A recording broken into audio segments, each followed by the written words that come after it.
Welcome, you have reached Imperial Reviews, and today's recap will be Bel Air Season 3, Episodes 4 through 6. Subscribe to the channel, like the video. Let's get into it. In since my last video, I covered the first 3 episodes. So I thought from there was going to be a week-to-week episode launch. However, it seems like they're trying to speed through this season, I guess because it's like the summer. So just trying to speed through these episodes. So they launched another 3 episodes. So this video is the recap of episodes 4, 5, and 6. Still decent. It's just different them launching the 3 episodes like that. When I see that, it just seems like they're trying to speed through um, the episodes. So we left the last episode with LaMarcus. I thought he had the effects of a concussion,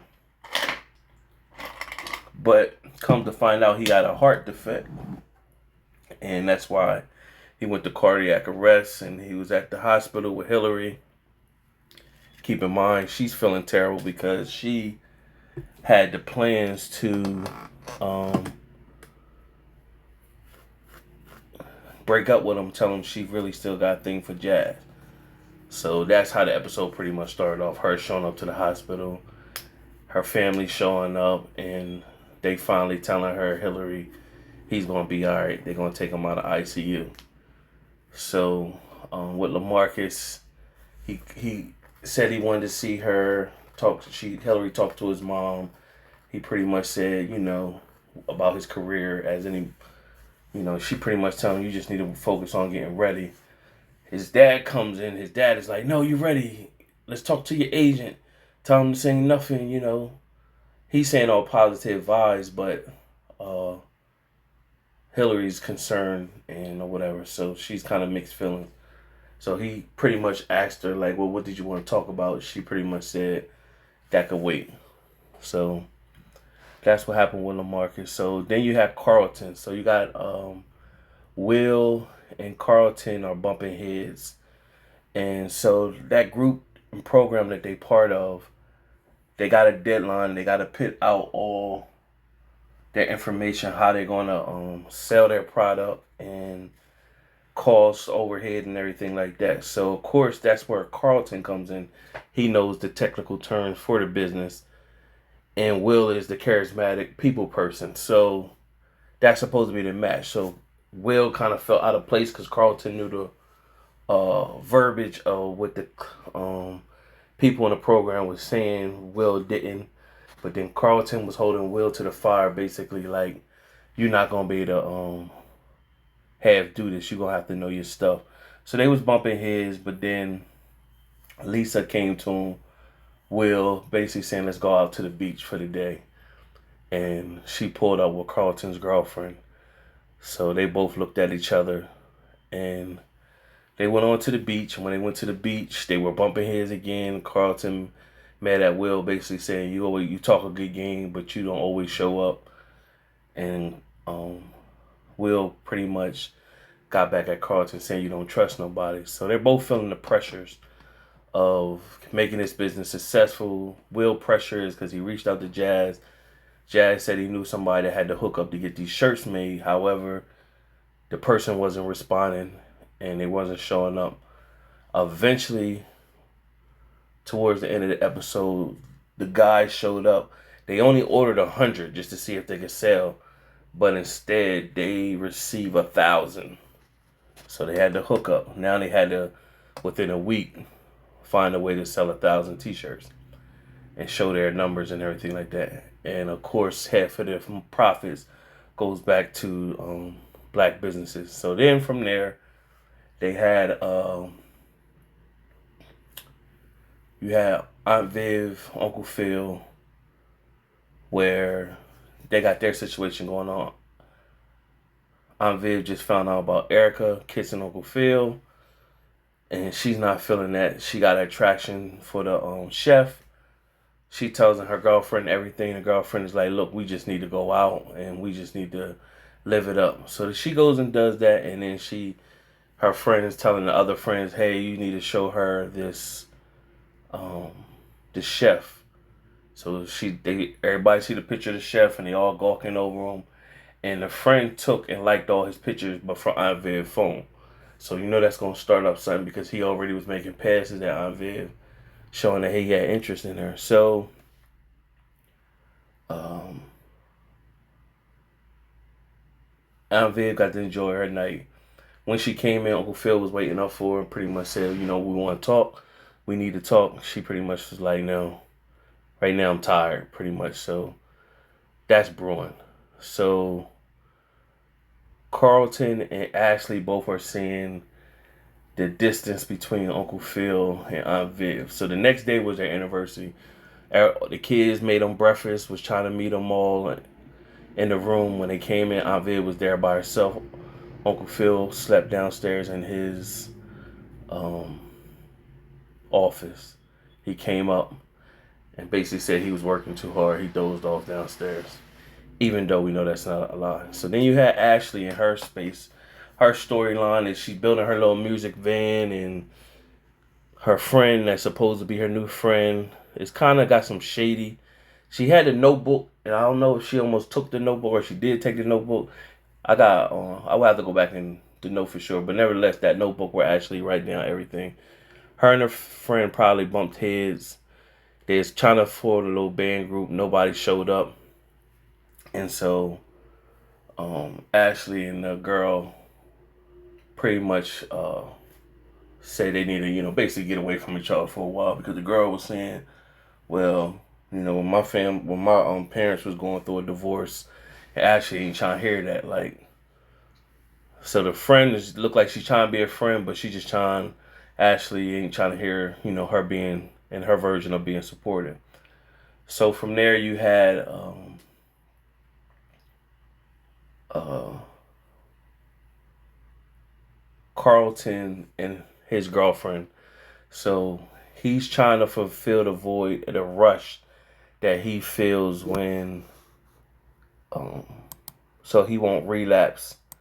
So the girl it's looking like the girl could be bad for him because she pushes him, she drives him.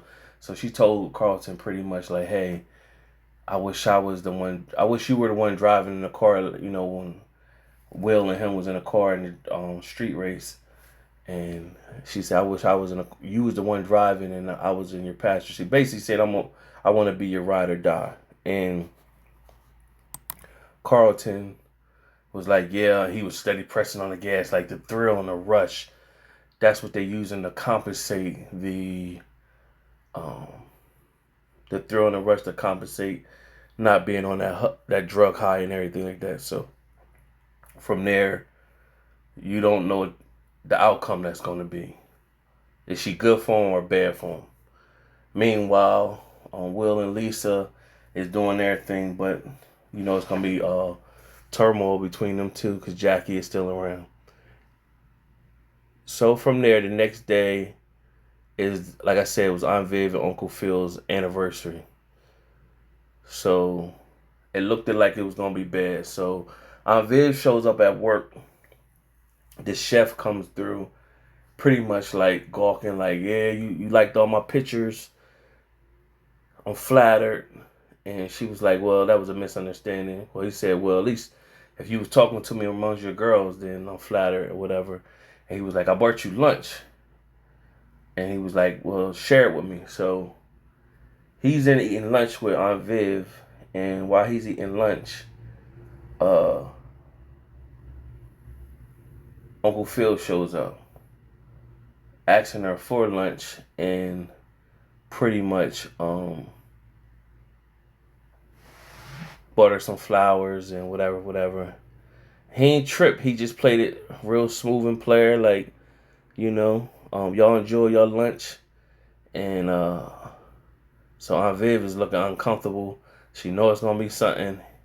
Uncle Phil played it off. Never let him see you sweat. So he did that and kept it moving.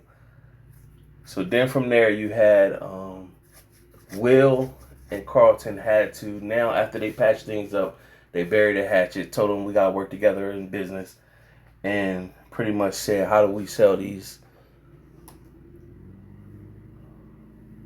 t-shirts? So at the country club, one of a popular hip hop star was gonna be there. If they just get him to co-sign their merch, then what they'd do is they sell them through the roof. That's their plan at the country club, but it's against the rules to be fraternizing with the members. So Will talks to the guy that he met there, pretty much telling him what he trying to do, and the guy told him, "Well, y'all need to get in the VIP section. Y'all need to talk to the head person that runs that."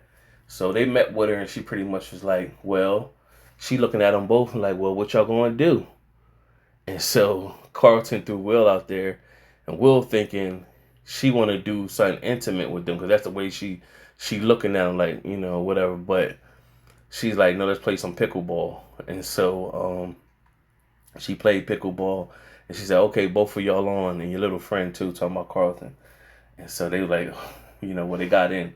So meanwhile, while they was there trying to wait for the hip hop star to come join, Will seen Jackie, and Jackie pretty much told Will, like, you kind of, I looked out for you when we was at that street race and getting you help and support. I did that from the kindness of my heart. And he was like, "Well, my bad. I didn't know Lisa was going to trip like that. She normally don't act like that." And so she was like, whatever. She went about her business. So um, once again, Jackie knew what Will was trying to do with the hip hop star. So later in the episode, Will seen one of Jackie job was she drive around the members, the VIP members. So he was trying to hit on Jackie. Will seen it and intervened, told the dude go about his business. Dude was looked like he was a little intoxicated, and Will stepped up, and then he just told Will, like, get on, like, basically you to help, get on somewhere. So the lady that was running all that intervened, told the guy to leave, told Will if it was a problem, he needed to come get her because sometimes the members do get out of order. That's what she's there for. So he was like, "Nah, that's BS. Like she's a woman, he ain't supposed to do that." So Jackie respected that. So what Jackie did, while at the end of the night, that Will lost his chance at that moment to speak to the hip hop personality. So from there, Carlton couldn't do his part because Carlton had a panic attack when he was around alcohol. So he was no good. He called his counselor. Uh, he called his counselor person, and he showed up to be supportive to help him. Now this, I don't right now is giving vibes. Like I said, you hope that the counselor has Carlton's best interest, and he's not looking to be trying to be intimate with Carlton. So right now, it's kind of teetering until he has Carlton's best interest, thinking that girl will be a problem, but we don't really know right now. But it's teetering like as if he, it's teetering to the side that he could have Carlton's best interest right now. So we'll go with that for now. But if it happens later in the few episodes that the counselor tried to get intimate with Carlton, then we know it was always there. So from there, he showed up, talked Carlton down, basically telling him he need to focus. He can't worry about his mom. He can't worry about his girl. He got to focus on himself and give his energy for himself so that he can be better. So at that time, Jackie had the hip hop artist say she had to go charge something, and she used that as an opportunity. She took him near Will, told Will, "You got 2 minutes." Will went in and said his stuff, and Will went in and said his stuff, and the guy ended up liking what Will had going on, endorsed him, did an IG video with him. Their sales went through the roof, and Will saved the day. Carlton was pretty much down, like, "You pretty much did it on your own." He said, "Nah, we're a team. That's what a team do, and furthermore, you had to focus on yourself." So that was cool. Then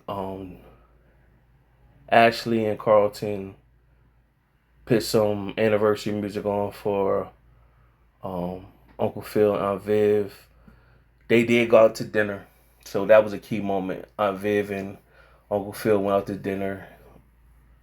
Uncle Phil had a nice dress set for her, flowers all over the bed, and said, "Here's a pregame." Gave her some champagne. Said, we're going out to dinner. So when they had the dinner set, Aunt Viv pretty much was saying she wanted to have to talk now. He was like, now? Like, at this time? She like, yeah. So it was worthy talk. Basically, she wanted to get out their true feelings. She wanted to say that she was attracted to the chef, and it made her feel good that somebody other than him looked at her as sexy and a daughter, right? So then from there, she wanted Uncle Phil, like, he like, yo, what did I do wrong? I'm doing everything right. She said, but it don't seem real. It don't seem like I'm getting a real you. You're not being honest with me. So then he got honest with her. Said pretty much when Erica came and pushed up on him, he had fantasies, he had some thoughts, but he never really wanted to act on it. Basically saying, like, you the one for me, and anything we got going on, we need to fight through it, and you the only one I want to go through this with. So they rekindled them. I'm glad they didn't drag that out through the whole season like that, whatever. They let them have a little spat, talked it, got it together, moved forward. So when they did get home, Carlton and Ashley had some anniversary music playing for them and had their pictures from their timeline up on the screen looking. And so that was dope. That helped rekindle the flame. And so early, maybe in episode 4, what happened is Jeffrey reached out to Will first and said, yo, what happened the other night? Will pretty much was like trying to stay solid. Like, man, ain't nothing happened. If your son said that's what took place, well, that's what took place. Jeffrey knew he was BSing. So what happened was he talked to Carlton. And Carlton pretty much, he didn't really ask Carlton. Carlton came out with it. Told him about they was drag racing. And then told him about, hey, I don't want to get in between you and your son Frederick, and Jeffrey stopped him. He said, you don't worry about Frederick. I appreciate you saying whatever. Don't worry about him. I got him. So that triggered Jeffrey to dig. Found that his son Frederick pretty much had a burner phone. He was calling one person from London. He tracked him down, seen him somewhere, and pretty much told him. And so Frederick was like, you tracking me and stuff like that? And he was telling him the severity of the matter. He said, now, what I'm going to do, he said, well, I promise whoever I wouldn't tell him. He said, well, keep your problems. Don't tell me. But lead me to there. So he let him. Come to find out, I kind of figured when I said that's going to be Jeffrey's mom. Sure enough, it was Jeffrey's mom. And her and Jeffrey had a back and forth. And he pretty much told her, I got my son now. And he held her responsible because he had to leave because he killed somebody and a head person in that organization he was part of. And so they hid the son. They let the son go off to foster care because that protected him. Nobody knew that they had a child. He kind of held her responsible, but he found out that the person he left her with was in jail. He never knew. And so he was like, oh, I never knew that. So he apologized to her that she had to deal with Frederick on her own, but it was Roman who the character who told her to get the baby up so that the baby would be protected. Now we find out Roman is the old Jeffrey that played in the original Fresh Prince of Bel-Air with Will Smith in them. So that was dope that they tied him in or whatever and let him play a character named Roman. Now it would be interesting if they made Roman Jeffrey's father. Because they could have set that perfectly. Because the way their interaction is, and they was talking, it's more business, but you could tell, like, there's some love there. I wouldn't be surprised if later on in a few episodes you find out that Roman is actually Jeffrey's father. That'd be a good twist or a good play move to make. So from there, Roman pretty much said, everybody knows where you at. The thing is, the organization has had some rough patches. And they need reassurance, but they ain't forgot what you did. So your trade-off, so they could be at peace, you got to come back to the organization and run it. And so either that, or you're your son gonna pay for your debts. So by the end of the episodes, Jeffrey pretty much he had a punching bag full of money. Took the money, gave it to Roman, told Roman, here. He said, what's this for? He said, this is my debt. And you tell the organization, you said they needed money. Tell them, here they go. And he pretty much said, you make them believe they ain't got no other choice. So they shook hands and they parted their ways. Then you had Carlton. Well, Hillary, she ain't have much going on. She was still dealing with LaMarcus. LaMarcus was down off the comments that was on the internet, basically saying who's going to be his replacement. His career is over. So what she said, one thing what you got to do is if you not really healthy, let the world think you are. So they took a picture. She put makeup on him so he don't look disheveled. Took a nice picture with him, posted on social media, basically giving the fans hope. And that's pretty much, Jazz showed up to the hospital. Basically, he brought some cooking food, telling Hillary that, that was all his fault. It wasn't her fault that he kissed her or whatever. So she pretty much told him, you shouldn't have came up here. His girl that he was up there with came into the hospital waiting for him, embarrassing him. And Hillary told her, you better leave. So that took place. And so what also happened, Uncle Phil, he typed up a letter and pretty much wanted to part ways from Erica and her firm, because especially what she did, that his marriage is more important. She pretty much told him, like, if you leave, all your clients stay with us. That's not a good business move. So he's like, you gonna play dirty like that? She pretty much said, well, that's what it is.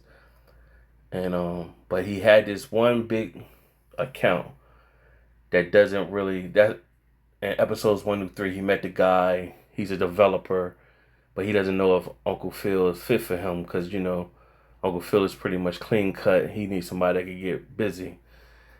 And so you got protesters upset about the gentrification, thinking the developers coming in to just take over and gentrify their neighborhoods. And Uncle Phil jumped in pretty much saying that's not what he's trying to do.